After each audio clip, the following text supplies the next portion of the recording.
Komuna e Malishevës si është kthyer normalitetit ndonë se gjurmët dhe dëmet e vërshimeve të ditëve më parë po shihen. Pos faktorëve klimatik në këtë gjendje një dozë faji ka dhe faktori njeri. Nuk më mend që ka pas këtë gjendje ka shumë ujërat dhe vërshime. Sigurisht në faktori natyrë, fillimisht, mirë po nuk duhet të nënshkalojmë edhe faktori njeri. Sepse ne si popull akoma nuk jemi vetëdijsuar. Kryesisht faktori i dytë unë mendoj që është edhe nxomja e lumenjeve. Domethënë hudhja mbeturinave, jo vetëm mbeturina, po edhe gjësëndeve të ndryshme. Gjithçka duke filluar nga gomat deri te mobilet që i gjujnë dhe vendosin nëpër lumenje Procka. Pos në shtëpi vërshime dëmtuan edhe infrastrukturën rrugore e urat lidhse mes fshatrave. Pa dëme nuk shpëtuan as banorit e fshatit Dubël të Malishevës.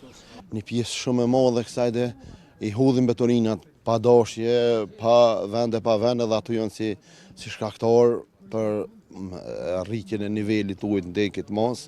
Derisa Komisioni Komunal vazhdon punën për vlerësimin e dëmeve, ndërkohë që nga zyra për informim nënvizohet se komuna nuk ka fond të mjaftueshëm për kompenzimin e të gjithë të dëmtuarve. Të janë disa nga problemet cilat kanë ndikim, ndoshta jo ndikim shumë të madh, po ndikojnë sigurisht në daljen nga shtratit lumenjve apo proskave, qoftë mbeturinat, pastaj ndikojnë edhe ndërtimet në afërsi të lumit ose proskave.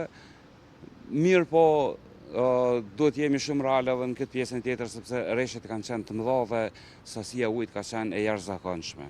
Komuna e Malishevës ishte e para që shpalli gjendjen emergjente pas vërshimeve, e cila tani më është kthyer në normalitet dhe niveli i ujit nëpër lumenjën e Proska ka shënuar rënje.